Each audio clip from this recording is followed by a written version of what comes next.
ನಮಸ್ಕಾರ ಪ್ರೀತಿಯ ವಿದ್ಯಾರ್ಥಿಗಳಿಗೆ. ಇವತ್ತು ನಾವು ಇಂಗ್ಲೀಷ್ ಗ್ರಾಮರವನ್ನು ಮುಂದುವರ್ಸೋಣ. ನಾನು ಲಕ್ಷ್ಮೀ ನೇಗಿನಾಳ್, ನಿಮ್ಮ ಇಂಗ್ಲೀಷ್ ಟೀಚರ್. ಕ್ಲಾಸ್ ಮುಂದುವರಿಸೋಕ್ಕಿಂತ ಮುಂಚೆ ನಾವು ಪ್ರೆಸೆಂಟ್ ಆನ್ಲೈನ್ ಕ್ಲಾಸಸ್ ಬಗ್ಗೆ 2 ಮಾತುಗಳನ್ನು ಕೇಳಿಸ್ಕೊಳ್ಳೇಬೇಕು. ಅದೇನಂತಂದ್ರೆ, ಪ್ರೆಸೆಂಟ್ ಆನ್ಲೈನ್ ಕ್ಲಾಸಸ್ ಕೇವಲ ಇಂಗ್ಲೀಷ್ ಅಷ್ಟೇ ಅಲ್ಲ, ಸಮಾಜ, ವಿಜ್ಞಾನ, ಗಣಿತ, ಹಿಂದಿ, ಕನ್ನಡ, ಇಂಗ್ಲೀಷ್ ಎಲ್ಲ 6 ಸಬ್ಜೆಕ್ಟ್ಸ್ ವಿಷಯಗಳನ್ನು ನೀವು ಇದ್ದಲ್ಲಿ ನಿಮಗೆ ತಲುಪಿಸೋ ಪ್ರಯತ್ನದೊಂದಿಗೆ ಇನ್ನೂ ಏನು ವಿಚಾರ ಅಂತಂತಂದ್ರೆ, ನೀವು ಬರೀ ಪಾಸ್ ಆಗುವಷ್ಟ ಮಾರ್ಕ್ಸ್ ಗಳಿಸೋದು ನಮ್ಮ ಉದ್ದೇಶ ಇಲ್ಲ. ನೀವು ವಿಷಯಗಳನ್ನ ಆಳವಾಗಿ ಅರ್ಥಕೊಂಡು ವಿಷಯಗಳ ಸಮಂಜಸವಾಗಿ ಅವನ್ನ ವಿಸ್ತಾರವಾಗಿ ಸರಳವಾಗಿ ತಿಳಿದುಕೊಳ್ಳುವುದರ ಜೊತೆಗೆ ವಿಚಾರ ಶಕ್ತಿಯನ್ನು ಹೆಚ್ಚಿಸಿಕೊಂಡು ಪ್ರಶ್ನೆ ಕೇಳುವ ಸಾಮರ್ಥ್ಯವನ್ನು ಹೆಚ್ಚಿಸಿಕೊಳ್ಳುವ ತಮ್ಮ ಎಬಿಲಿಟಿಯನ್ನು ನಾವು ದಿನಕ್ಕೆ ಹೆಚ್ಚಿಸುತ್ತಾ ಹೋಗಬೇಕು. ನಿಮ್ಮಲ್ಲಿ ಕಾನ್ಫಿಡೆನ್ಸ್ ಬೆಳಿಬೇಕು, ಕಮ್ಯುನಿಕೇಷನ್ ಸ್ಕಿಲ್ಸ್ ಬೆಳಿಬೇಕು, especially when it comes to English language ಅನ್ನೋ ಉದ್ದೇಶಗಳನ್ನ ಇಟ್ಟುಕೊಂಡು ಈ ಆನ್ಲೈನ್ ಕ್ಲಾಸಸ್ ತಮಗಾಗಿ ಶುರು ಮಾಡಿದ್ದೇವೆ. ಹಾಗಾದರೆ ತಾವೆಲ್ಲರೂ ಇವತ್ತಿನ ಕ್ಲಾಸಿಗೆ ಸಿದ್ಧರಿದ್ದೀರಾ? ಓಕೆ, ನಾವು ಏನು ಕಲಿತಾ ಇದ್ದೀವಿ? ನಾವು ಕಾಲಗಳು, ಟೆನ್ಸಸ್ ಕಲಿಕತ್ತೀವಿ. 3 ಕಾಲಗಳು: present tense, past tense, future tense. Okay, ವರ್ತಮಾನ ಕಾಲ, ಭೂತಕಾಲ, ಭವಿಷ್ಯಕಾಲ. ಹೌದಾ? ಇದನ್ನ 3 ಕಲಿಕತ್ತೀವಿ ನಾವು. ನಿನ್ನೆವರೆಗೂ ಏನು ಕಲಿತು ಅಂತಂದ್ರೆ, ಪ್ರೆಸೆಂಟ್ ಟೆನ್ಸ್ ಅಂತ ಕಲಿತು. ಪ್ರೆಸೆಂಟ್ ಟೆನ್ಸ್ ಅಂದ್ರೆ ಏನು? ವರ್ತಮಾನ ಕಾಲ. ಅದ್ರೊಳಗೆ 4 ಕಾಲಗಳು ಬರ್ತಾವೆ. ಅವ್ನು 4 ನಾವು ವಿಸ್ತಾರವಾಗಿ ಕಲ್ತೇವೆ. 5 ನಿಮಿಷದೊಳಗೆ ನಾವು ಏನು ಕಲಿತೇವೆ ಅಂತ ಹೇಳಿ ನೋಡಿಕೊಂಡು ಇವತ್ತು ಕ್ಲಾಸ್ ಮುಂದುವರಿಸೋಣ. ಮುಂದಿನ ಟಾಪಿಕನ್ನು ಕಲಿನೋ. ಲಕ್ಷ್ಯ ಕೊಟ್ಟು ನೀವು ಬೋರ್ಡ್ ಕಡೆ ನೋಡಬೇಕು, ಸೆಂಟೆನ್ಸ್ ಸ್ಟ್ರಕ್ಚರ್ ಅಬ್ಸರ್ವ್ ಮಾಡಬೇಕು, ಎಲ್ಲ ನೆನಪಿಟ್ಕೋಬೇಕು. ಆಮೇಲೆ ನಾ ಯಾವಾಗಲೂ ನಿಮಗೆ ಹೇಳೋ ಹಾಗೆ ಇದನ್ನು ಕಲಿತದ್ದನ್ನು ಇವತ್ತಿಗೆ ಇಲ್ಲಿಗೆ ಬಿಟ್ಟು ಬಿಡಬಾರ್ದು. ಪ್ರತಿಯೊಂದು ಕಾಲಗಳಿಗೆ 5 ಸೆಂಟೆನ್ಸನ್ನು ನೀವು ನಿಮ್ಮ ಸ್ವಂತ ವಾಕ್ಯಗಳೊಳಗೆ ಉಪಯೋಗ ಮಾಡಿಕೊಂಡು ಪ್ರಾಕ್ಟೀಸ್ ಮಾಡಲೇಬೇಕು. ಪ್ರತಿನಿತ್ಯ ಪ್ರಾಕ್ಟೀಸ್ ಮಾಡಿದರೆ ಮಾತ್ರ ನಿಮಗೆ ಟೆನ್ಸಸ್ ಪರ್ಫೆಕ್ಟ್ ಆಗ್ತೀರಿ. ನಾ ಯಾವಾಗಲೂ ಹೇಳೋ ಹಾಗೆ ಕೇವಲ ನೀವು ಇದನ್ನು 10th ಸ್ಟ್ಯಾಂಡರ್ಡ್ಗೆ ಅಷ್ಟೇ ನಿಮಗೆ ಉಪಯೋಗ ಆಗೋದಿಲ್ಲ. PUC first year, second year ಕೂಡ ನಿಮಗೆ ಟೆನ್ಸಸ್ ಭಾಳ ಉಪಯೋಗ ಆಗುವಂಥ ಗ್ರಾಮರ್ ಟಾಪಿಕ್ ಅಂತ ಹೇಳಿ ನಾ ಇವತ್ತಿನ ಕ್ಲಾಸನ್ನು ಶುರು ಮಾಡ್ತೀನಿ. ನಾವೇನು ಪುನರಾವರ್ತನೆ ರಿವಿಷನ್ ಮಾಡಕತ್ತೀವಿ. 5 ನಿಮಿಷ ಅಷ್ಟೇ ರಿವಿಷನ್ ಮಾಡಿ ಮುಂದಿನ ನಾ ಪಾಸ್ಟ್ ಟೆನ್ಸ್ ನಿಮ್ಗೆ ಕಲ್ಸಕ್ಕೆ ಶುರು ಮಾಡ್ತೀನಿ. ಆದ್ರೆ ತಾವೆಲ್ಲರೂ ಲಕ್ಷ್ಯ ಕೊಟ್ಟು ತಿಳಿದೈತೋ ಇಲ್ಲೋ ಅಂತ ಹೇಳಿ ನೋಡಬೇಕು, ಕಲಿಬೇಕು, ಆಮೇಲೆ ಪರ್ಫೆಕ್ಟ್ ಆಗಬೇಕು ಅಂತ ನನ್ನ ಆಶಯ. ಶುರು ಮಾಡೋ ಹಾಗಾದ್ರೆ ಕ್ಲಾಸ. ಓಕೆ, ನಾವು ಫಸ್ಟ್ ಸೆಂಟೆನ್ಸ್.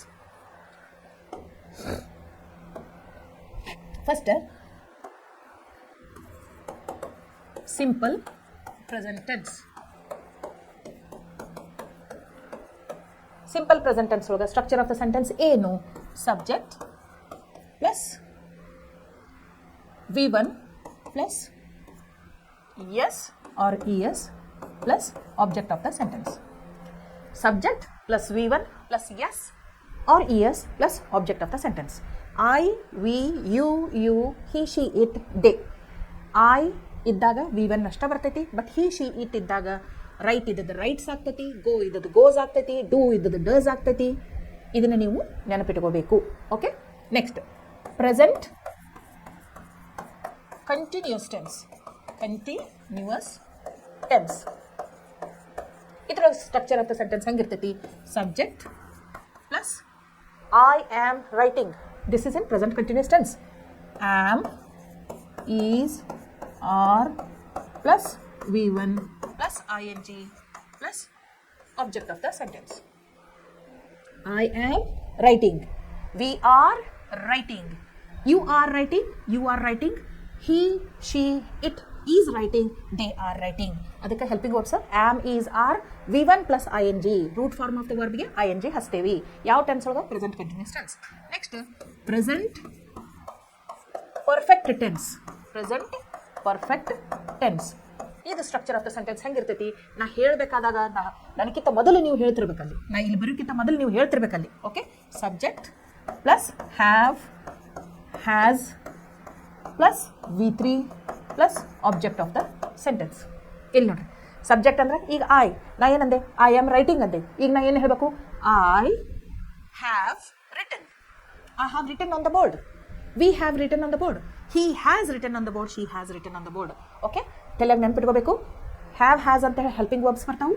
ಆಮೇಲೆ V3 ಫಾರ್ಮ್ ವರ್ಬ್ ಬರ್ತೈತಿ. V1, V2, V3 ನ ಹೇಳಿ ನಿಮಗೆ. ಲಾಸ್ಟ್ ಒನ್ ಪ್ರೆಸೆಂಟ್ ಟೆನ್ಸ್ ಒಳಗೆ ಯಾವುದು ಅಂತಂದ್ರೆ present perfect. Present perfect continuous tense.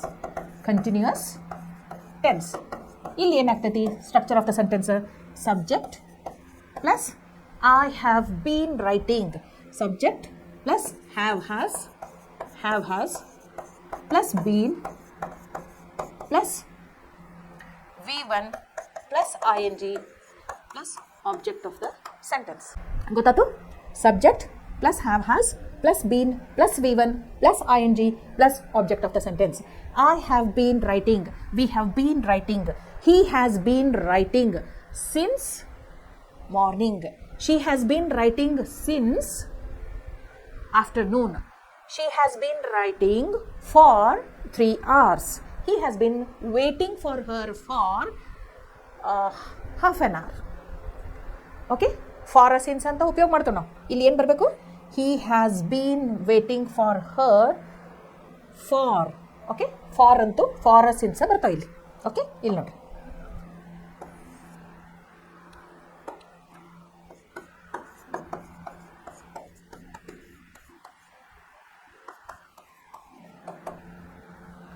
Object for a since ಬರ್ತಾವೆ ಇಲ್ಲಿ ನೋಡ್ರಿ. ಇಲ್ಲಿ ಐ ರೈಟ್ ಅದನ್ನು ನೀವು ನೆಗೆಟಿವ್ ಮಾಡ್ದಿತ್ತಂದ್ರೆ ಐ ಡೋಂಟ್ ರೈಟ್. ಕ್ವಶನ್ ಮಾಡ್ದಿತ್ತಂದ್ರೆ ಡು ಐ ರೈಟ್. ಇಲ್ಲಿ ನೋಡಿರಿ. ಸೊ ಯಾವುದೇ ಒಂದು ಟೆನ್ಸಕ್ಕೆ ನೀವೇನು ಮಾಡಬೇಕು? ಅಫರ್ಮೇಟಿವ್, ನೆಗೆಟಿವ್, ಇಂಟ್ರಾಗೇಟಿವ್ ಪ್ರಾಕ್ಟೀಸ್ ಮಾಡಲೇಬೇಕು. ಇಂಟ್ರಾಗೇಟಿವ್ ಒಳಗೆ yes or no type question, WH question practice ಮಾಡಬೇಕು. And the question always ends with the question mark. ಇಲ್ಲಿ ನೋಡಿ, ಪ್ರೆಸೆಂಟ್ ಕಂಟಿನ್ಯೂಸ್ ಟೆನ್ಸ್ ಒಳಗೆ ಏನಾಯ್ತು? I am writing. I am not writing. Am I writing? Why am I writing? ಇಲ್ಲಿ I have written. I haven't written. Have I written? Why have I written? How have I written? Illi. Present perfect continuous tense. I have been writing for 3 hours. Have I been writing for 3 hours? I haven't been writing for 3 hours. Why I haven't been writing for 3 hours? So, affirmative, negative, interrogative, ಅದರೊಳಗೆ yes or no type questions, ಆಮೇಲೆ WH questions ಇವೆಲ್ಲ ಬರಲೇಬೇಕು. Okay, ಇಲ್ಲಿವರೆಗೂ ಅರ್ಥ ಆಯ್ತು. ಇನ್ನು ಮುಂದೆ ನಾವು ಪಾಸ್ಟ್ ಟೆನ್ಸ್ ಕಲಿಯೋನು. ಪಾಸ್ಟ್ ಟೆನ್ಸ್ ಅಂದ್ರೇನು? ಭೂತಕಾಲ. ಇದ್ರಂಗನ ಅದ್ರೊಳಗನು 4 ಟೆನ್ಸಸ್ ಬರ್ತಾವೆ. ಇದು ಸಿಂಪಲ್ ಪ್ರೆಸೆಂಟ್ ಟೆನ್ಸ್ ಇದ್ದದ್ದು ಅಲ್ಲಿ ಏನಾಗ್ತೈತಿ? ಸಿಂಪಲ್ ಪಾಸ್ಟ್ ಟೆನ್ಸ್ ಆಗ್ತೈತಿ. ಇಲ್ಲಿ ಪ್ರೆಸೆಂಟ್ ಕಂಟಿನ್ಯೂಸ್ ಟೆನ್ಸ್ ಇದ್ದದ್ದು ಏನಾಗ್ತೈತಿ? ಅಲ್ಲಿ ಪಾಸ್ಟ್ ಕಂಟಿನ್ಯೂಸ್ ಟೆನ್ಸ್ ಆಗ್ತೈತಿ. ಇಲ್ಲಿ ಪ್ರೆಸೆಂಟ್ ಪರ್ಫೆಕ್ಟ್ ಟೆನ್ಸ್ ಇದ್ದದ್ದು ಏನಾಗ್ತೈತಿ? ಅಲ್ಲಿ ಪಾಸ್ಟ್ ಪರ್ಫೆಕ್ಟ್ ಟೆನ್ಸ್. ಆಮೇಲೆ ಪ್ರೆಸೆಂಟ್ ಪರ್ಫೆಕ್ಟ್ ಕಂಟಿನ್ಯೂಸ್ ಟೆನ್ಸ್ ಇದ್ದದ್ದು ಏನಾಗ್ತೈತಿ? Past perfect continuous tense. ನೀವು ಪ್ರೆಸೆಂಟ್ ಟೆನ್ಸ್ ಇದ್ದ ಸ್ಟ್ರಕ್ಚರ್ ಆಫ್ ದ ಸೆಂಟೆನ್ಸ್ ಸರಿಯಾಗಿ ನೋಡಿಕೊಂಡು ಅರ್ಥ ಮಾಡಿಕೊಂಡು ತಿಳ್ಕೊಂಡು ಪರ್ಫೆಕ್ಟ್ ಆಗಿದ್ರಿ ಅಂತಂದ್ರೆ ಪಾಸ್ಟ್ ಟೆನ್ಸ್ ಕಲಿಯಾಕ ನಿಮಗೆ ಒಟ್ಟ ಡಿಫಿಕಲ್ಟಿ ಅನಿಸೋದಿಲ್ಲ. ಸೊ ನಾ ಯಾವಾಗಲೂ ಹೇಳ್ತೀನಿ, ಇಂಗ್ಲೀಷ್ ಲ್ಯಾಂಗ್ವೇಜ್ ಕಲಿಬೇಕಾದಾಗ ನಿಮ್ಮ ಲಕ್ಷ್ಮಿ ಟೀಚರ್ ಹೇಳಿದ್ದನ್ನು ಯಾವಾಗಲೂ ನೆನಪಿಟ್ಕೋಬೇಕು. 4 skills are very important when it comes to learning English language. Listening, speaking, reading, writing.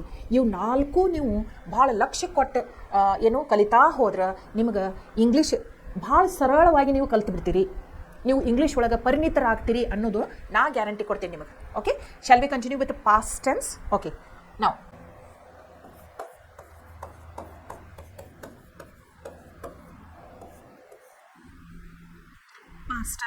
Past tense ಅಂದ್ರೆ ಏನು?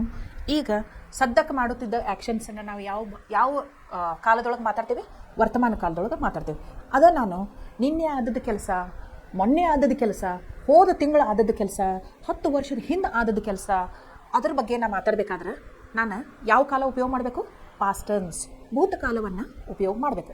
ನಾವು ಹೆಂಗೆ ವರ್ತಮಾನ ಕಾಲದೊಳಗೆ 4 ಟೆನ್ಸಸ್ ಕಲ್ತೀವಲ್ಲ, ಸಿಂಪಲ್, ಕಂಟಿನ್ಯೂಯಸ್, ಪರ್ಫೆಕ್ಟ್ ಕಂಟಿನ್ಯೂಯಸ್ ಅಂತ ಕಲ್ತೀವಲ್ಲ, ಅದೇ ಪ್ರಕಾರ ಪಾಸ್ಟ್ ಒಳಗೆ ಆಗ್ತಕ್ಕಂಥ ಆ್ಯಕ್ಷನ್ಸಿಗೂ ಒಂದೊಂದು ತಮ್ಮದೇ ಆದಂಥ ಸೆಂಟೆನ್ಸ್ ಸ್ಟ್ರಕ್ಚರ್ ಇರ್ತೈತಿ. ಅದನ್ನು ನೀವು ನೆನ್ಪಿಟ್ಕೊಂಡು ಬಿಟ್ರೆ ಇದು simple past tens, past continuous, past perfect tens, past perfect continuous tens ಅಂತ ಹೇಳಿ ಸರಳವಾಗಿ ಗುರುತಿಸಬಹುದು. Okay, structure of the sentence ನೀವು ನೆನ್ಪಿಟ್ಕೋಬೇಕು. ನಾವು ಹೆಂಗೆ ಪ್ರೆಸೆಂಟ್ ಟೆನ್ಸ್ ಒಳಗೆ ಸ್ಟ್ರಕ್ಚರ್ ಆಫ್ ದ ಸೆಂಟೆನ್ಸ್ ಕಲ್ತ್ಕೊಂಡು ಅಲ್ಲ, ಹಂಗೆ ಪಾಸ್ಟ್ ಟೆನ್ಸ್ ಒಳಗೂ ನಾವು ಸ್ಟ್ರಕ್ಚರ್ ಆಫ್ ದ ಸೆಂಟೆನ್ಸಿಗೆ ಫೋಕಸ್ ಮಾಡೋಣ. ಅದ್ರ ಜೊತೆಗೆ ನಾವು ಏನು ಕಲಿತೀವಿ ಅಂತಂದರೆ past tense, simple past tense ನಾವು ಯಾವಾಗ ಉಪಯೋಗ ಮಾಡ್ತೀವಿ? Usages of a simple past tense, structure of the simple past tense. ಆಮೇಲೆ ಮತ್ತು ಪಾಸ್ಟ್ ಟೆನ್ಸ್ ಒಳಗನ ಅಫರ್ಮೇಟಿವ್ ಸೆಂಟೆನ್ಸಸ್ ಹೆಂಗೆ ಮಾಡಬೇಕು, ನೆಗೆಟಿವ್ ಸೆಂಟೆನ್ಸಸ್ ಹೆಂಗೆ ಮಾಡಬೇಕು, ಇಂಟ್ರೋಗೇಟಿವ್ ಸೆಂಟೆನ್ಸಸ್ ಹೆಂಗೆ ಮಾಡಬೇಕು. ಇಂಟ್ರೋಗೇಟಿವ್ ಸೆಂಟೆನ್ಸಸ್ ಒಳಗನ yes or no type questions ಅಂತ ಬರ್ತಾವೆ, which always begin with the helping verbs such as was, were, had, did ಅಂಥೇಳಿ ಪಾಸ್ಟ್ ಟೆನ್ಸ್ ಒಳಗೆ ಬರ್ತಾವೆ. ಇವಿಷ್ಟ ಹೆಲ್ಪಿಂಗ್ ವರ್ಬ್ಸ್ ಬರ್ತಾವೆ ಪಾಸ್ಟ್ ಟೆನ್ಸ್ ಒಳಗೆ. ಅವನು ಉಪಯೋಗ ಮಾಡಿ ನಾವು yes or no type questions ಅಂದ್ರೇನು? Closed ended questions. ನೀವು ಹ್ಯಾಡ್ ಈ ಕಮ್, ಎಸ್ಟರ್ಡೇ ಅಂತ ಕೇಳಿದ್ರೆ ಎಸ್ ಆರ್ ನೋ ಅಂತ ಉತ್ತರ ಹೇಳ್ಬೋದು. ಬೇರೆ ಬೇರೆ ಬೇರೆ ಬೇರೆ ಉತ್ತರಗಳನ್ನ ಹೇಳೋಕ್ಕಾಗಂಗಿಲ್ಲ. ಸೊ ನಾವು ಇದಕ್ಕೆ ಎಸ್ ಆರ್ ನೋ ಕ್ವಶನ್ಸಿಗೆ ಮತ್ತೊಂದು ಹೆಸರು ಏನೈತೆ ಅಂತಂದ್ರೆ ಕ್ಲೋಸ್ಡ್ ಎಂಡೆಡ್ ಕ್ವಶನ್ಸ್ ಅಂತ ಹೇಳ್ತೀವಿ. WH ಕ್ವಶನ್ಸಿಗೆ ಇನ್ನೊಂದು ಹೆಸರು ಏನೈತಿ ಅಂತಂದ್ರೆ ಓಪನ್ ಎಂಡೆಡ್ ಕ್ವಶನ್ಸ್ ಅಂತ ಹೇಳ್ಬೋದು. ಈಗ ನೋಡ್ರಿ, ಹೂ ಹ್ಯಾಡ್ ಕಮ್ ಎಸ್ಟರ್ಡೇ ಅಂತಂದ್ರೆ ನೀವು ಒಬ್ರದ ಹೇಳಕ್ಕೆ ಏನು ಕಂಪಲ್ಷನ್ ಇಲ್ಲ. ನಿಮ್ಮ ಮನೆಗೆ ಸಾಕಷ್ಟು ಜನ ಬಂದಿದ್ರು ನಿನ್ನೆ, ನಾ ಕೇಳಿದೆ who had come to your house yesterday, ನೀವು ಯು ಕ್ಯಾನ್ ಟೆಲ್ ಮಾರ್ನಿಂಗ್ ನಿಮ್ಮ ಆಂಟಿ ಬಂದಿದ್ರು, so my aunt had come in the morning ಅಂತ ಹೇಳ್ಬೋದು. ಆಮೇಲೆ ಮಧ್ಯಾಹ್ನದಾಗ ನಿಮ್ದು ಫ್ರೆಂಡ್ಸ್ ಬಂದಿದ್ರು ಮನೆಗೆ ನಿಮಗೆ ಭೇಟಿ ಆಗಕ್ಕೆ, so my friends had come yesterday to meet me ಅಂತ ಹೇಳ್ಬೋದು. ಈವ್ನಿಂಗ್ ನಿಮ್ದು ಅಜ್ಜ ಅಜ್ಜಿ ಬಂದಿರಬಹುದು, so my grandparents had come to meet me in the evening yesterday ಅಂತ ಹೇಳ್ಬೋದು. ಸೊ ಇವಕ್ಕೆ ಏನಂತಾರು WH ಕ್ವಶನ್ಸಿಗೆ ಓಪನ್ ಎಂಡೆಡ್ ಕ್ವಶನ್ಸ್ ಅಂತ ಹೇಳ್ತಾರೆ. ಓಪನ್ ಎಂಡೆಡ್ ಕ್ವಶನ್ಸ್ ಯಾಕೆ ಹೇಳ್ತಾರೋ ಅಂತಂದ್ರೆ ಇದಕ್ಕೆ ಒಂದೇ ಉತ್ತರವನ್ನು ನೀವು ಎಕ್ಸ್ಪೆಕ್ಟ್ ಮಾಡೋಕ್ಕೆ ಸಾಧ್ಯ ಇಲ್ಲ. ಭಾಳಷ್ಟು ಉತ್ತರಗಳನ್ನು ನೀವು ಎಕ್ಸ್ಪೆಕ್ಟ್ ಮಾಡಬಹುದು. ಎಸ್ ಆರ್ ನೋ ಅಂಥೇಳಿ ಹೇಳೋ ಬದಲು ನೀವು ಸಾಕಷ್ಟು ವಿಧಾನದೊಳಗೆ ಒಂದೇ ಪ್ರಶ್ನೆಗೆ ಉತ್ತರ ಕೊಡ್ಬೋದು. ಅದಕ್ಕೆ ಓಪನ್ ಎಂಡೆಡ್ ಕ್ವಶನ್ಸ್ ಅಂತಾರೆ. ಈಗ ಪಾಸ್ಟ್ ಟೆನ್ಸ್ ಕಲಿಬೇಕು. ಇಲ್ಲಿ ನೋಡ್ರಿ, simple past tense comes first ಯಾವ್ದು ಬರ್ತೈತಿ ಪಾಸ್ಟ್ ಟೆನ್ಸ್ ಒಳಗೆ? Simple past tense.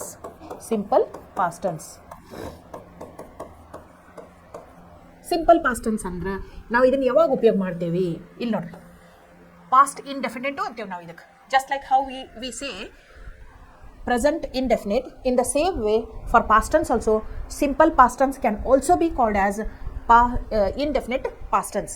Indefinite past tense ಯಾಕಂತ ನೋಡ್ರಿ, ಯೂಸೇಜ್ ಅದರದ್ದು ಉಪಯೋಗಗಳು ಏನೇನು ಅಂತಂದ್ರೆ the simple past, it's also known as past indefinite tense, is used to.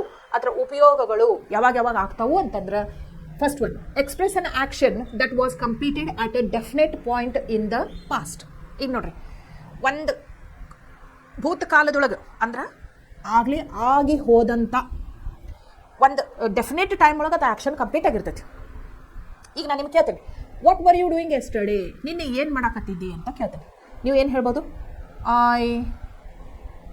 ನಿನ್ನೆ ನೀವು ಟಿಫಿನ್ಗೆ ಏನು ತಿಂದಿ ಅಂತ ಕೇಳಿದ್ರೆ ಐ ಏಟ್ ಆ್ಯನ್ ಆ್ಯಪಲ್. ನಿನ್ನೆ ನಾನು ಒಂದು ಆ್ಯಪಲ್ ತಿಂದೆ ಅಂತ ಹೇಳ್ತೀರಿ. ಓಕೆ, ಸೊ ಇದು ಏನದು? Express an action. ಈ ಏಟ್ ಆ್ಯಕ್ಷನ್ ಹೌದಲ್ಲ, that was completed at a definite point in the past. ನಿನ್ನೆ ನೀವು ಹಣ್ಣು ತಿಂದು ಮುಗಿಸಿದ್ರಿ. I ate an apple yesterday. ನಿನ್ನೆ ನಾನು ಒಂದು ಸೇಬು ಹಣ್ಣು ತಿಂದಿದ್ದೆ. ಮುಗಿದೈತೆ ಆ್ಯಕ್ಷನ್. ಗೊತ್ತಾಯ್ತು? ನಿನ್ನೆ ಮುಗಿದು ಹೋಗೈತದು. So whenever the action is completed in the past, we make use of indefinite past tense or simple past tense. ಇಲ್ಲಿ ನೋಡ್ರಿ, ಎಕ್ಸಾಂಪಲ್ ನೋಡ್ರಿ, I did not celebrate my birthday last year. Is it a positive sentence or a negative sentence? Affirmative sentence, negative sentence ಇದೆ. Not ಬಂದರೆ ಯಾವತ್ತಿದ್ರು ನಾ ಏನು ಹೇಳಿ ನಿಮಗೆ? What kind of sentence is it? Negative sentence. ನಾನು ನನ್ನ ಹುಟ್ಟಿದ ಹಬ್ಬವನ್ನು ಹೋದ ವರ್ಷ ಸೆಲೆಬ್ರೇಟ್ ಮಾಡ್ಕೊಳ್ಳಿಲ್ಲ, ಆಚರಿಸಲಿಲ್ಲ ಅಂತ ಐತಿ. ಅದಕ್ಕೆ ಇದೇನಿದು? ಸಿಂಪಲ್ ಪಾಸ್ಟ್ ಟೆನ್ಸ್ ಒಳಗೆ negative sentence. I did not celebrate my birthday last year. ನಾನು ಹೋದ ವರ್ಷ ನನ್ನ ಹುಟ್ಟು ಹಬ್ಬವನ್ನು ಆಚರಿಸಲಿಲ್ಲ ಅಥವಾ ಆಚರಿಸಿಕೊಳ್ಳಲಿಲ್ಲ ಅಂತ ಅರ್ಥ. ನೋಡ್ರಿ, ಎಸ್ಟರ್ಡೇ ಇಲ್ಲಿ ನೋಡ್ರಿ ಕಾಮಾ ಐತಿ. ನೀವು ಕಾಮಾ ಇದ್ದಾಗ ಹೆಂಗೆ ಉಪಯೋಗ ಮಾಡಬೇಕು, ಹೆಂಗೆ ಓದಬೇಕು ಸೆಂಟೆನ್ಸ್ ಅಂತಂದ್ರೆ ಇದಕ್ಕೇನಂತಾರು? ಡಾಟ್ ಇದ್ದದಕ್ಕೆ ಫುಲ್ ಸ್ಟಾಪಿಗೆ ಇನ್ನೊಂದು ಹೆಸರೇನು? ಪಿರಿಯಡ್. ಓಕೆ, ಹಿಂಗೈತಲ್ಲ, ಇದಕ್ಕೇನಂತಾರು? ಪಿರಿಯಡ್ ಅಂತಾರೆ. ಪಿರಿಯಡ್. ಆಮೇಲೆ ಹಿಂಗಿದ್ದದಕ್ಕೆ ಏನಂತಾರು? ಕಾಮಾ ಅಂತಾರೆ. ಕಾಮಾ. ಈಗ ನೀವು ಪಿರಿಯಡ್ ಇದ್ರೆ ಹೆಂಗೆ ಪ್ರೊನೌನ್ಸಿಯೇಷನ್ ಮಾಡಬೇಕು, ಹೆಂಗೆ ಓದಬೇಕು, ಕಾಮಾ ಇದ್ರೆ ಹೆಂಗೆ ಓದಬೇಕು ಅಂತಂದ್ರೆ, ಈಗ ನೋಡಿರಿ, I did not celebrate my birthday last year. Full stop ಐತಿ. ನಾ ಹೆಂಗೆ ಸ್ಟಾಪ್ ಮಾಡಿದೆ ಸೆಂಟೆನ್ಸ್? ಇಲ್ಲಿ ನೋಡಿರಿ, yesterday Reema visited her ant. Full ಸ್ಟಾಪಿಗೆ ಎಷ್ಟು ನೀವು ಏನು ಪಾಸ್ ಕೊಡ್ತೀರಲ್ಲ ಅದ್ರದ್ದು 50% ಕಾಮಾ ಇದ್ರೆ ಕೊಡ್ಬೇಕು. 50% ಅಷ್ಟೇ, ಭಾಳ ಹೊತ್ತು ನಿಲ್ಲಂಗಿಲ್ಲ. 50%. ಇಲ್ಲಿ ನೋಡ್ರಿ, I did not celebrate my birthday last year ಐತಿಲ್ಲ. ಹೆಂಗೆ ಫುಲ್ ಸ್ಟಾಪ್ ಕೊಟ್ಟೆ ನಾನು? ಹೆಂಗೆ ಸ್ಟಾಪ್ ಮಾಡಿದೆ ಸೆಂಟೆನ್ಸ್ ಓದೋದನ್ನ? ಇಲ್ಲಿ ನೋಡ್ರಿ, yesterday Reema visited her aunt. So only 50% I am pausing whenever I am reading a sentence with a comma. ಇದನ್ನು ಅರ್ಥ ಮಾಡ್ಕೋಬೇಕು. ಇಂಗ್ಲೀಷ್ ಅಂದರೆ ಏನಪ್ಪ, ಏನು ಮಾಡಿದ್ರು ನಡೀತೈತಿ ಅಂತಲ್ಲ. Punctuation is very important when it comes to learning English grammar. Question mark ಇದ್ದಾಗ ಹೆಂಗೆ ರೈಸ್ ಮಾಡಬೇಕು ಇಂಟೋನೇಷನ್, ಫುಲ್ ಸ್ಟಾಪ್ ಇದ್ದಾಗ ಹೆಂಗೆ ಅಲ್ಲಿ ಸ್ಟಾಪ್ ಮಾಡಿಬಿಡ್ಬೇಕು, ಕಾಮಾ ಇದ್ದಾಗ ಹೆಂಗೆ ಸ್ವಲ್ಪ ಹೊತ್ತು ಅಷ್ಟೇ ನೀವು ಪಾಸ್ ಮಾಡಬೇಕು. ಇದನ್ನೆಲ್ಲ ನೀವು ಕಲ್ತ್ಕೊಂಡ್ಬಿಟ್ರೆ ನಿಮ್ಗೆ ಏನಂತಾರು? ಎಕ್ಸ್ಪರ್ಟ್ಸ್ ಅಂತಾರೆ. ಸೊ ನಿಮ್ಗೆ ಎಕ್ಸ್ಪರ್ಟ್ಸ್ ಅನ್ಸ್ಕೊಳಕ್ಕೆ ಇದು ಇಷ್ಟ ಆಗ್ತದೋ ಇಲ್ಲ? ನನಗಂತೂ ಆಗ್ತೈತಪ್ಪ, ನಿಮಗೂ ಆಗಲೇಬೇಕು ಅಲ್ಲ. ಓಕೆ, ನಾವು ಲೆಟ್ಸ್ ಕಂಟಿನ್ಯೂ. ಇಲ್ಲಿ ನೋಡಿ, b express a past habit or routine. ಈಗ ನಾ ಭೂತಕಾಲದೊಳಗೆ ನಂದೊಂದು ಹವ್ಯಾಸ ಇತ್ತು, ಹ್ಯಾಬಿಟ್, ಅಥವಾ ನಾ ದಿನಂಪ್ರತಿ ಅದನ್ನು ಮಾಡ್ತಾ ಇದ್ದೆ. ಈಗಿಲ್ಲ, ಮೊದಲು. ಈಗ ನೋಡ್ರಿ, ಎಕ್ಸಾಂಪಲ್ ನೋಡ್ರಿ ಗೊತ್ತಾಗ್ತದೆ. He used to eat with his left hand when he was young. He used to, ನೆನ್ಪಿಟ್ಕೊಡ್ರಿ, ಯೂಸ್ ಟು ಅನ್ನೋದು ಬರ್ತೈತಿ. ಪಾಸ್ಟ್ ಟೆನ್ಸ್ ಒಳಗೆ ಏನು ಬರ್ತೈತಿ? ಯೂಸ್ ಟು ಬರ್ತೈತಿ. ಸಿಂಪಲ್ ಪಾಸ್ಟ್ ಟೆನ್ಸ್ ಒಳಗೆ ಯೂಸ್ ಟು ಬರ್ತೈತಿ. ಯಾವಾಗ ಬರ್ತೈತಿ? ನೀವು ಪಾಸ್ಟ್ ಹ್ಯಾಬಿಟ್ಸನ್ನು ಹೇಳಬೇಕಾದಾಗ ಅಥವಾ ಪಾಸ್ಟ್ ರೂಟೀನ್ ಹೇಳಬೇಕಾದಾಗ ಯಾವ ಟೆನ್ಸ್ ಒಳಗೆ ಬರ್ತೈತಿ? ಸಿಂಪಲ್ ಪಾಸ್ಟ್ ಟೆನ್ಸ್ ಒಳಗೆ ಬರ್ತೈತಿ. ಈಗ ನೋಡಿ, he used to eat with his left hand when he was young. ನೀವು ಯಾವ ಕೈಲಿ ತಿಂತೀರಿಪ್ಪ? Usually we eat with our right hand. ಇದು ಎಡಗೈ, ಇದು ಬಲಗೈ. ನಾವು ಊಟ ಮಾಡೋಕ್ಕೆ ಯಾವ ಕೈ ಉಪಯೋಗ ಮಾಡ್ತೇವೆ? ಬಲಗೈ ಉಪಯೋಗ ಮಾಡ್ತೇವೆ, ಹೌದಿಲ್ಲ? ಆದ್ರೆ ಒಬ್ಬೊಬ್ರು ಏನು ಇರ್ತಾರೋ ಲೆಫ್ಟಿ ಅಂತಾರೆ, ಲೆಫ್ಟಿ ರೊಡ್ ಅಂತಾರೆ ನೋಡಿ, ಲೆಫ್ಟಿ. ಈಗ ಅವ ಏನು ಮಾಡ್ತಿದ್ದ? ಸಣ್ಣವಿದ್ದಾಗ ಎಲ್ಲರೂ ಬಲಗೈಲೇ ಊಟ ಮಾಡ್ತೀವಿ. ಅವು ಸಣ್ಣವಿದ್ದಾಗ ಏನು ಮಾಡ್ತಿದ್ದ? ಎಡಗೈಲೇ ಉಂತಿದ್ದ. ಅಂದ್ರೆ ಈಗೂ ಉಂಟಾನೇನವ? ಇಲ್ಲ. ನಾವು he doesn't eat with his left hand anymore, he eats with his right hand only. ಬಲಗೈಲೇನ ಊಟ ಮಾಡ್ತಾನೆ ಈಗ. ಆದ್ರೆ ಮೊದಲವ ದಿನ ಯಾವ ಕೈಲೇ ಊಟ ಮಾಡ್ತಿದ್ದ? ಎಡಗೈಲೇ ಊಟ ಮಾಡ್ತಿದ್ದ. So he used to eat with his left hand when he was young. ಅವು ಸಣ್ಣವಿದ್ದಾಗ ಅವನ್ನ ಎಡಗೈಲೇ ಊಟ ಮಾಡ್ತಿದ್ದ. ಯಾವಾಗ? Express a past habit or routine. ಅದು ಅವನ ದಿನಚರಿ ಆಗಿತ್ತು. 3 ಎಳೆ ಊಟ ಮಾಡಬೇಕಾ? ಮುಂಜಾನೆ ಬ್ರೇಕ್ಫಾಸ್ಟ್, ಮಧ್ಯಾಹ್ನ ಲಂಚ್, ನೈಟ್ ಡಿನ್ನರ್ ಮಾಡಬೇಕಾ? 3 ಎಳೆ ತಿನ್ಬೇಕಾದಾಗ ಒಟ್ಟು ಲೆಫ್ಟ್ ಹ್ಯಾಂಡ್ ಉಪಯೋಗ ಮಾಡ್ತಿದ್ದ. Okay, words often use with a past indefinite tense. ಏನು ಉಪಯೋಗ ಮಾಡ್ತೀವಿ ನಾವು ಪಾಸ್ಟ್ ಇಂಡೆಫಿನಿಟ್ ಟೆನ್ಸ್ ಒಳಗೆ ಅಂತಂದ್ರೆ, ಇಲ್ಲಿ ನೋಡ್ರಿ, ಯೆಸ್ಟರ್ಡೇ ಅಂದ್ರೆ ನಿನ್ನೆ, ಪಾಸ್ಟ್ ಇಂಡೆಫಿನಿಟ್ ಟೆನ್ಸ್. ಯೆಸ್ಟರ್ಡೇ ಕಮ ಬರಬೇಕು. ನಾ ಹೇಳಿದ್ನಲ್ಲ, yesterday I eight on apple for my breakfast. Yesterday I ate an apple for my breakfast. Yesterday I met my friend. ನಿನ್ನೆ. ಓಕೆ, ಆಮೇಲೆ ago I stayed in Gokak long ago. ಭಾಳ ವರ್ಷದ ಹಿಂದೆ ನಾ ಎಲ್ಲಿರ್ತಿದ್ದೆ? ಗೋಕಾಕದೊಳಗೆ ಇರ್ತಿದ್ದೆ ಅಂತ ಹೇಳ್ತು. Last, I saw her last Sunday. ನಾ ಹೋದ ರವಿವಾರ ಆಕಿನ ನೋಡಿದ್ದೆ. ಓಕೆ, ಈಗ ನೋಡ್ರಿ ಅಫರ್ಮೇಟಿವ್ ಸೆಂಟೆನ್ಸಸ್. ಒಂದು ಸ್ಟ್ರಕ್ಚರ್ ಆಫ್ ದ ಸೆಂಟೆನ್ಸ್ ನೋಡೋಣ. ಇಲ್ಲಿ ನೋಡ್ರಿ, ಸ್ಟ್ರಕ್ಚರ್ ಆಫ್ ದ ಸೆಂಟೆನ್ಸ್ ಹೆಂಗಿರ್ತೈತೆ ನೋಡ್ರಿ. Subject plus I ate, eat V two plus object of the sentence. ನೋಡ್ರಿ, ಎಕ್ಸಾಂಪಲ್ ನೋಡ್ರಿ. ಸಬ್ಜೆಕ್ಟ್ ಏನ ನಮ್ಗೆ ಗೊತ್ತೈತಿ, ನಾ ಪದೇ ಹೇಳ್ತೇನೆ ನಿಮ್ಗೆ. ಸಬ್ಜೆಕ್ಟ್ ಎಷ್ಟು ಅದಾವು ಇಂಗ್ಲೀಷ್ ಒಳಗೆ ಅಂತಂದ್ರೆ 6 ಸಬ್ಜೆಕ್ಟ್ಸ್ ಅದಾವೆ. I first person singular, we first person plural, you second person singular, you second person plural, he she it third person singular, they third person plural. ಈ ಸಬ್ಜೆಕ್ಟ್ಸ್ಗಳನ್ನು ತಾವು ಲಕ್ಷ್ಯ ಕೊಟ್ಟು ಕಲಿಬೇಕು, ನೆನಪು ಇಟ್ಕೋಬೇಕು. ಯಾಕಂದ್ರೆ ಪ್ರತಿಯೊಂದು ಟೆನ್ಸ್ ಒಳಗೆ ಅದ್ರ ಅಕಾರ್ಡಿಂಗ್ಲಿ ಹೆಲ್ಪಿಂಗ್ ವರ್ಬ್ಸ್ ಚೇಂಜ್ ಆಗ್ತಾ ಹೋಗ್ತಾವು, ಬದಲಿ ಹಾಕ್ಕೊಂತ ಹೋಗ್ತಾವು. ಎಲ್ಲ ಸೆಂಟೆನ್ಸ್ ಸೇಮ್ ಇರುವುದಿಲ್ಲ. ಸಬ್ಜೆಕ್ಟ್ ಪ್ರಕಾರ ಹೆಲ್ಪಿಂಗ್ ವರ್ಬ್ ಚೇಂಜ್ ಆಗ್ತೈತೆ. ಅದಕ್ಕೆ ನೀವು ಹೆಚ್ಚು ಒತ್ತು ಯಾವುದಕ್ಕೆ ಕೊಡಬೇಕು? ಸಬ್ಜೆಕ್ಟ್ಸಿಗೆ ಕೊಡಬೇಕು, ಹೆಲ್ಪಿಂಗ್ ವರ್ಬ್ಸಿಗೆ ಕೊಡಬೇಕು, ಮೇನ್ ವರ್ಬ್ ಹೆಂಗೆ ಚೇಂಜ್ ಆಗ್ತೈತೆ ಅನ್ನೋದ್ರ ಕಡೆ ಲಕ್ಷ್ಯ ಕೊಡಬೇಕು. ಸೊ ಪ್ರತಿ ಒಂದು ಶಬ್ದ ನಾ ಬರಿತೇನಲ್ಲ, every word has its own value when we are learning tenses. So please be focused. Okay, ಇಲ್ಲಿ ನೋಡಿರಿ, ಅಫರ್ಮೇಟಿವ್ ಸೆಂಟೆನ್ಸಸ್ ಅಂದ್ರೆ ಏನು? ನಾನು ನಿಮ್ಗೆ ಹೇಳೀನಿ, ಪಾಸಿಟಿವ್ ಮೀನಿಂಗ್ ಕೊಡುವಂಥದ್ದು. ನಾ ಮಾಡ್ತೇನೆ, ಮಾಡಂಗಿಲ್ಲ ಅಂತಂದ್ರೆ ನೆಗೆಟಿವ್. ನಾ ಮಾಡ್ತೀನಿ, ಇಂಗ್ಲೀಷ್ ಗ್ರಾಮರ್ನ ಕಲಿತೀನಿ, ಪರ್ಫೆಕ್ಟಾಗಿ ಕಲಿತೇನೆ. ಓಕೆ, ಇಲ್ಲಿ ನೋಡಿರಿ, example, Roshan completed his work yesterday. ಇಲ್ಲಿ ಸಬ್ಜೆಕ್ಟ್ ಏನು ಬಂತು? ರೋಷನ್. ಕಂಪ್ಲೀಟೆಡ್ ಏನ? V2. Completed V1 V2 V3 ಹೇಳಾಕತ್ತೇನೆ ನಾನು ನಿಮಗೆ. Okay, Roshan completed his work yesterday. ಇಲ್ಲಿ ನೋಡಿ, ಸಬ್ಜೆಕ್ಟ್ ಏನು? ರೋಷನ್. V2 ಏನು? ಕಂಪ್ಲೀಟೆಡ್. ಹೀಸ್ ಯಾಕೆ ಬಂತು? ಪ್ರನೌನ್. ರೋಷನ್ನ ಹುಡುಗ ಅದಾನ, ಅದಕ್ಕೆ his. Work yesterday. Roshan completed his work yesterday. So what is the structure of the sentence? Subject plus V2 plus object. ನೆನ್ಪಿಟ್ಕೊಡ್ರಿ, subject plus V2 plus object. ಯಾವ tense ಇದು? Simple past tense or past indefinite. ಇಲ್ಲಿ ನೋಡ್ರಿ, negative sentence. ಇದನ್ನ negative ಮಾಡೋಣ. Negative ಅಂದರೆ not ಬರಬೇಕು. Okay, Roshan did not Roshan did not complete his work yesterday. ಇಲ್ಲಿ ನೋಡ್ರಿ, Roshan did not complete his work yesterday. ಇಲ್ಲಿ ನೋಡ್ರಿ, ನೆಗೆಟಿವ್ ಸೆಂಟೆನ್ಸ್ ಏನೇನು ಬರ್ತೈತಿ ನೆಗೆಟಿವ್ ಸೆಂಟೆನ್ಸ್ ಒಳಗೆ?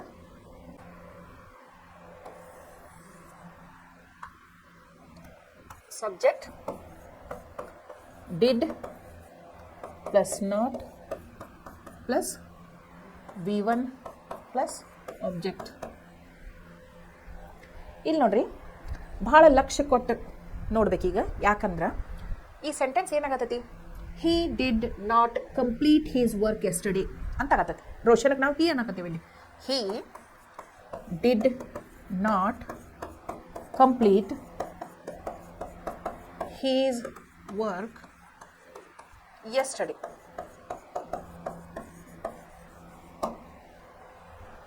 ಇಲ್ಲಿ ಏನು ಮಾಡಿದ್ದು ನಾವು?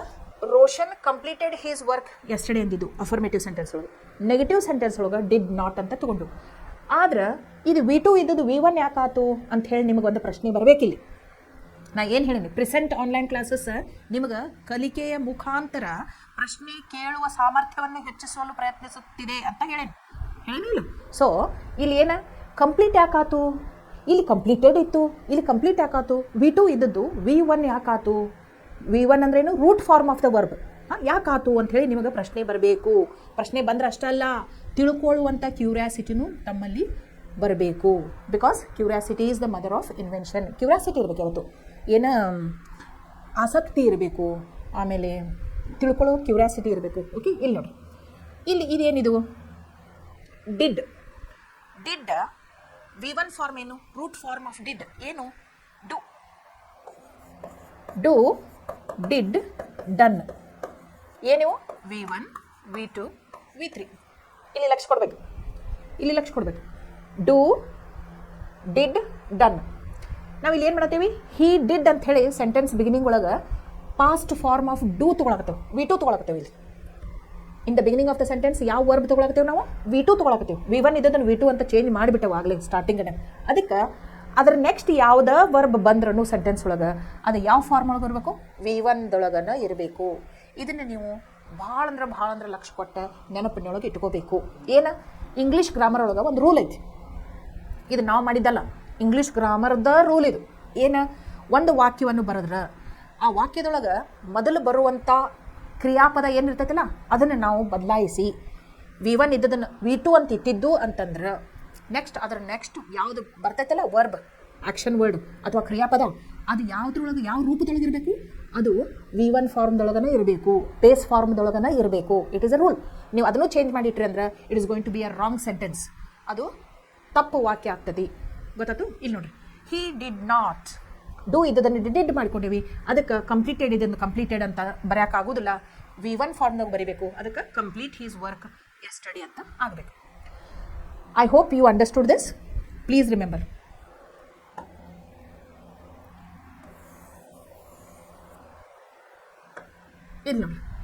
He did not complete his work yesterday. Negative sentence. ಅವನ ಕೆಲಸವನ್ನು ನಿನ್ನೆ ಮಾಡಲಿಲ್ಲ. ಮಾಡಲಿಲ್ಲ. ಮಾಡಿದ್ದ ಅಫರ್ಮೇಟಿವ್, ಮಾಡಲಿಲ್ಲ ನೆಗೆಟಿವ್. Interrogative sentence. ಈಗ ನೋಡ್ರಿ, ಮೊದಲು ಹೆಲ್ಪಿಂಗ್ ವರ್ಬ್ ಬರ್ಬೇಕಂತ ಹೇಳಿ ನಾ ವರ್ಡ್ ಆರ್ಡರ್ ಚೇಂಜ್ ಆಗ್ತೈತಿ. ಹೆಲ್ಪಿಂಗ್ ವರ್ಬ್ ಮೊದಲು ಬರಬೇಕು, ಅದಾದ ನಂತರ ಸಬ್ಜೆಕ್ಟ್ ಬರಬೇಕು ಇಮಿಡಿಯೇಟ್ ಆಗಿ. ಸೊ ಇದನ್ನ ಸೆಂಟೆನ್ಸ್ ಇದನ್ನ ಮಾಡ್ರಿ. ಇದನ್ನ Roshan completed his work yesterday.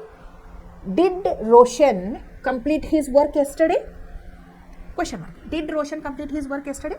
ಇಲ್ಲಿ ನೋಡ್ರಿ, ಇಲ್ಲಿ ಡಿಡ್ ಬರಬೇಕು ಫಸ್ಟ್, ಆಮೇಲೆ ಸಬ್ಜೆಕ್ಟ್ ಬರಬೇಕು, first form of the verb ಬರಬೇಕು V1 plus object plus question mark. Interrogative sentences ಯಾವತ್ತಿದ್ರು ಕ್ವಶನ್ ಮಾರ್ಕ್ ಬರಲೇಬೇಕು. ಇಲ್ಲಿ ನೋಡ್ರಿ, did your father scold you for your mistake?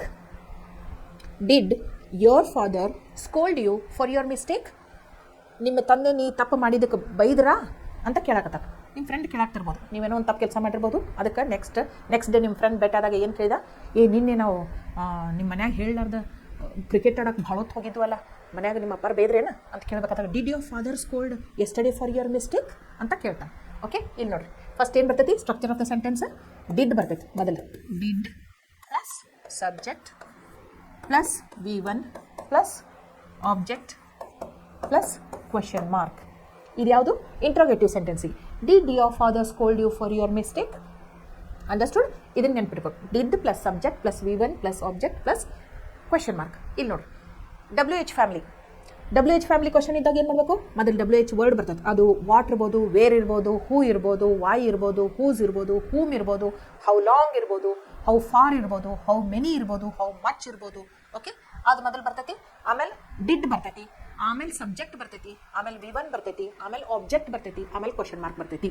So ಇದನ್ನು ಲಕ್ಷ ಕೊಟ್ಟ ನೆನಪಿಟ್ಕೊಳ್ಬೇಕು. WH family plus did. ನೋಡ್ರಿ ಡಿಡ್ ಹೆಂಗೆ ಬರೆಯಕತ್ತಾನ? ಸ್ಮಾಲ್ ಲೆಟ್ರಲ್ಲೇ ಬರೆಯಾಕ್ತಾನೆ. ಇಲ್ಲಿ ಕ್ಯಾಪಿಟಲ್ ಲೆಟ್ರಲ್ಲೇ ಬರ್ದಿದೆ. ಯಾಕೆ ಹೇಳ್ರಿ? ಪ್ರಶ್ನೆಗಳನ್ನ ಕೇಳುವಂಥ ಹವ್ಯಾಸವನ್ನು ಬೆಳೆಸ್ಕೊಳ್ರಿ. ಸುಮ್ಮಕ ಕೇಳಬಾರ್ದು. ಪ್ರಶ್ನೆಗಳು ನಿಮ್ಮ ಮನಸ್ಸೊಳಗೆ ಹೇಳ್ತಾ ಇರಬೇಕು ಯಾವಾಗಲೂ. ಇದು ನಿಮ್ಮನ್ನ ಏನು ಮಾಡ್ತೈತಿ? ಕಲಿಕೆಯಲ್ಲಿ ಆಸಕ್ತಿಯನ್ನು ತರಿಸ್ತೈತಿ. ಆಮೇಲೆ ತಿಳ್ಕೊಳ್ಳುವಂಥ ಆಸಕ್ತಿಯನ್ನು ಹೆಚ್ಚಿಸ್ತೈತಿ. ಇಲ್ಲಿ ಡಿಡ್ ಕ್ಯಾಪಿಟಲ್ ಲೆಟರ್ ಯಾಕೆ ಬರೆದೆ? Because it was the beginning of the sentence. ಇದು ವಾಕ್ಯವನ್ನು ಶುರು ಮಾಡ್ಕೋಬೇಕಾದಾಗ ಬರೆಯುವಂಥ ಶಬ್ದ ಇತ್ತು, ಅದಕ್ಕೆ ಕ್ಯಾಪಿಟಲ್ ಆಗಿ ಬರ್ದಿದೆ. ಈಗ ಇಲ್ಲಿ WH ವರ್ಡ್ ಫಸ್ಟ್ ಬರ್ತೈತಿ, ವೈ ಡಿಡ್ ಅಂತ ಹೇಳಿ. ಅದಕ್ಕೆ W ಕ್ಯಾಪಿಟಲ್ ಬರಿತೇನೆ, ಆಮೇಲೆ ಡಿಡ್ ಸ್ಮಾಲ್ ಲೆಟರ್ ಹೋಗಿ ಬರಿತೇನೆ. Okay, subject plus V1 plus object plus question mark. ಇಲ್ಲಿ ನೋಡಿ WH, why did your father scold you for your mistake? ನೀವು ಮತ್ತೆ ಕೇಳ್ತೀರಿ, did your father scold you for your mistake ಅಂತ ಕೇಳ್ತೀರಿ. Why did your father scold you for your mistake ಅಂತ ಕೇಳ್ತೀರಿ. ಯಾಕೆ ನಿಮ್ಮ ಅಪ್ಪ ಬೇದ್ರು? ನೀ ತಪ್ಪು ಮಾಡಿದ್ದಕ್ಕೆ ನಿನ್ನ ತಪ್ಪಿಗೆ ಯಾಕೆ ಬೇದ್ರು ಅವರು ಅಂತ ಕೇಳ್ತಾರೆ. ಓಕೆ, ನೋಡಿರಿ, why did your father scold you for your mistake ಅರ್ಥ ಆಯ್ತು? ಓಕೆ, ಇಲ್ಲಿ ನೋಡಿರಿ,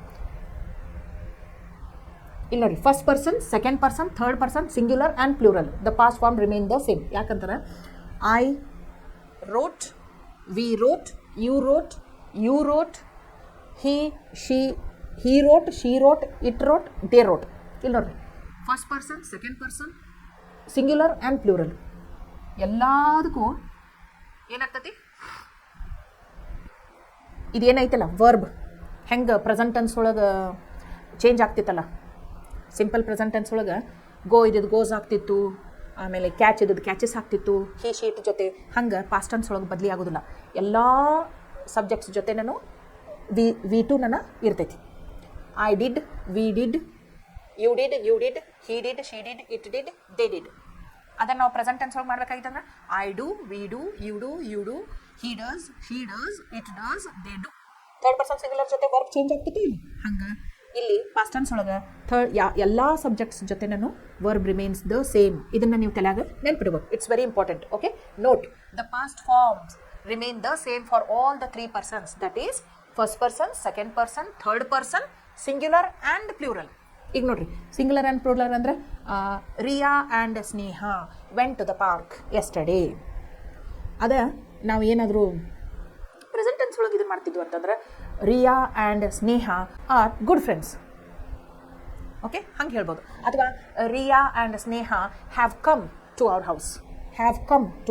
ಹ್ಯಾವ್ ಏನು ಪ್ಲೂರಲ್ ವರ್ಬ್ ಆಗ್ತೈತಿ. ಗೊತ್ತಾಯ್ತು? ಓಕೆ, ಇಲ್ಲಿ ನೋಡ್ರಿ example. He finish the work.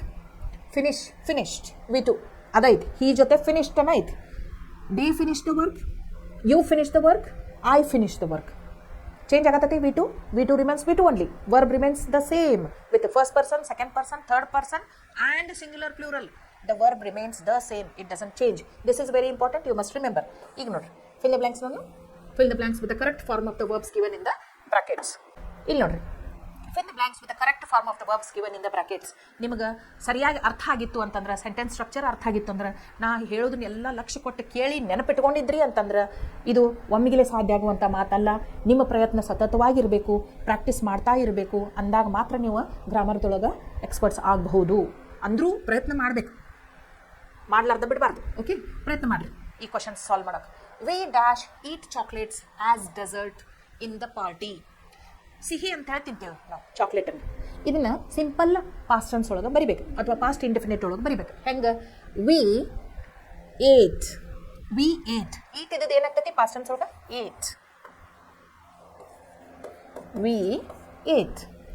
V ate chocolates as dessert in the party. ನಾವು ಚಾಕ್ಲೇಟ್ಗಳನ್ನು ಸಿಹಿ ಅಂತ ನಾವು ಪಾರ್ಟಿ ಒಳಗೆ ತಿಂದೆವು. ಓಕೆ, ಇಲ್ಲಿ ನೋಡಿ, Kalpana Chawla join NASA as an astronaut. Kalpana Chawla ಏನಾದರೂ ಬಾಹ್ಯಾಕಾಶದ ಮಹಿಳೆ ಅಂತ ಹೇಳಿ ಜಾಯ್ನ್ ಆದ್ಲು ನಾಸಾ. ಅದಕ್ಕೆ ನಾವು ಏನನ್ಬೇಕು? ಜಾಯಿನ್ ಇದ್ದದ್ದು ಏನಾಗ್ತೈತಿ? ಜಾಯಿನ್ಡ್. ಇಲ್ಲಿ ನೋಡ್ರಿ, ಇಲ್ಲಿ ಬರೀ ನಾವು ಇಡೀ ಜಾಯಿನ್ ಮಾಡಾಕತ್ತೇವಿ. ಇದಕ್ಕೆ ಏನಂತೇವಿ? ರೆಗ್ಯುಲರ್ ವರ್ಬ್ ಅಂತೇವಿ. ಇಲ್ಲಿ ಸ್ಪೆಲ್ಲಿಂಗ ಚೇಂಜ್ ಆಗತೈತಿ ಈಟ್ ಇದ್ದದ್ದು ಏಟ್ ಆಗತೈತಿ ಅದಕ್ಕೆ ಇರ್ರೆಗ್ಯುಲರ್ ವರ್ಬ್ ಅಂತೀವಿ ನೆನಪು ಇಟ್ಕೋಬೇಕು okay rowdy students dash the furniture of the school break ಇದ್ದಿದ್ದು ಏನಾಗ್ತೈತಿ ಬ್ರೋಕ್ ಇದು ಇರ್ರೆಗ್ಯುಲರ್ ವರ್ಬನ್ನ ಯಾಕೆ ಸ್ಪೆಲ್ಲಿಂಗ್ ಚೇಂಜ್ ಆಗತೈತಿ ನೋಡ್ರಿ ಇಡಿ ಆ್ಯಡ್ ಮಾಡತ್ತೀವಿ ಡಿ ಮತ್ತು ಇಡಿ ಆ್ಯಡ್ ಮಾಡತ್ತೀವಿ ಜಂಪ್ಡ್ ಹಂಗೆ ಇಲ್ಲ ಸ್ಪೆಲ್ಲಿಂಗ ಚೇಂಜ್ ಆಗತೈತಿ break BREAK broke BROKE so this is irregular verb again I dash in the hostel for 5 years I live ಇದ್ದದ್ದು ಏನಾಗ್ತೈತಿ lived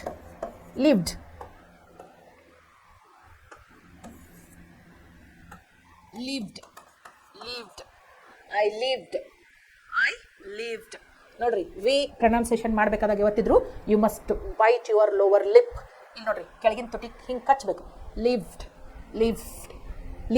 okay lived D add ಮಾಡತ್ತೇವೆ ಬರೀ ಡಿ ಆ್ಯಡ್ ಮಾಡತ್ತೇವೆ ಇದು regular verb irregular verb okay very good ಇಲ್ಲಿ ನೋಡಿ I lived in the hostel for 5 years ನಾನು ಹಾಸ್ಟೆಲ್ನಲ್ಲಿ 5 ವರ್ಷ ಇದ್ದೆ Sheela's younger brother dash finish his homework in the school ಇಲ್ಲಿ ನೋಡಿ ಫಿನಿಶ್ ಇದ್ದದ್ದು ಏನಾಗ್ತೈತಿ ಫಿನಿಶ್ಡ್ ಇದು ಏನು ರೆಗ್ಯುಲರು ಇರ್ರೆಗ್ಯುಲರು ಇಡಿ ಆ್ಯಡ್ ಮಾಡತ್ತೇವೆ regular verb Sheela's younger brother ಅಂದ್ರೂ ತಮ್ಮ ಶೀಲಾನ ತಮ್ಮ ಏನು ಮಾಡಿದ ಹೋಮ್ವರ್ಕ ಸ್ಕೂಲ್ ಒಳಗನ ಮುಗಿಸಿ ಬಂದಾನು the teacher dash a prize to the topper teacher ಟಾಪರ್ಗೆ ಪ್ರೈಸ್ ಕೊಟ್ಟರು ಅಂತಂದ್ರೆ ಏನು ಗಿವ್ ಇದ್ದದ್ದು ಏನಾಗ್ತತಿ ಗೇವ್ ಇರ್ರೆಗ್ಯುಲರ್ ವರ್ಬ್ ಯಾಕೆ ಇದು give V1 gave V2 given V3 give gave given V1 V2 V3 ಎಲ್ಲ ಸ್ಪೆಲ್ಲಿಂಗ್ ಚೇಂಜ್ ಆಗ್ತಾವೆ ಅದಕ್ಕೆ ಎಂಥ ವರ್ಬ್ ಅಂತೇವೆ ನಾವು ಇರ್ರೆಗ್ಯುಲರ್ ವರ್ಬ್ ಅಂತ ಅಂತೀವಿ so gave is the answer ಇಲ್ಲಿ ನೋಡಿ the teacher gave a prize to the topper the dignitaries dash the guests dignitaries ಅಂದರೆ ಡ್ಯಾಶ್ ಮೇಲೆ ಕುಂತಿರ್ತಾರೆ ಗಣ್ಯ ವ್ಯಕ್ತಿಗಳು ಯಾರಿಗೆ ವೆಲ್ಕಮ್ ಮಾಡ್ತಾರೋ ವೆಲ್ಕಮ್ ಅಂದ್ರೆ ಏನು ಸ್ವಾಗತ ಯಾರಿಗೆ ಮಾಡ್ತಾರೋ ದ ಗೆಸ್ಟ್ಸ್ ಅತಿಥಿಗಳಿಗೆ ಸ್ವಾಗತವನ್ನು ಮಾಡುತ್ತಾರೆ ದ ಡಿಗ್ನಿಟರೀಸ್ ವೆಲ್ಕಮ್ ಇದು ಏನಾಗ್ತೈತಿ ವೆಲ್ಕಮ್ಡ್ ಇದು ಏನು regular verb welcomed the driver of the car dash the brakes ಕಾರಿನ ಡ್ರೈವರ್ ಏನು ಮಾಡಿದ ಬ್ರೇಕ್ ಹಾಕಿದ ಅದಕ್ಕೆ ಏನಂತೇವೆ ಅಪ್ಲೈ ಇದ್ದದ್ದು ಏನಾಗ್ತೈತಿ ಅಪ್ಲೈಡ್ ಇದು ರೆಗ್ಯುಲರ್ ವರ್ಬ ಅಪ್ಲೈಡ್ ವಾಯ್ ತೆಗೆದು IED ಹಚ್ತೇವೆ we dash to restaurant for dinner we go ಇದ್ದದ್ದು ಏನಾಗ್ತೈತಿ went gone so irregular verb we went to the restaurant ಏನಾಗ್ತೈತಿ ಗೋ ಇದ್ದದ್ದು ವೆಂಟ್ ಆಗ್ತೈತಿ irregular verb a massive fire dash out in the building yesterday ದೊಡ್ಡ ಪ್ರಮಾಣದೊಳಗೆ ಬೆಂಕಿ ಹತ್ತಿಕೊಂಡಿತ್ತು ಏನು building ಒಳಗೆ ಬೆಂಕಿ ಹತ್ಕೊಂತು ಮ್ಯಾಸಿವ್ ಫೈರ್ ಬ್ರೇಕ್ ಇದ್ದದ್ದು ಏನಾಗ್ತೈತಿ broke massive fire broke out in building yesterday ಇದು ಏನಾಯ್ತು ಬಿಲ್ಡಿಂಗ್ ಒಳಗೆ ದೊಡ್ಡ ಪ್ರಮಾಣದೊಳಗೆ ಬೆಂಕಿ ಹತ್ಕೊಂಡು ಉರಿತಿತ್ತು so that's it okay I hope you have understood simple past tense or past indefinite tense today. So we are closing the session. Bye bye. Nice day. Have a nice day.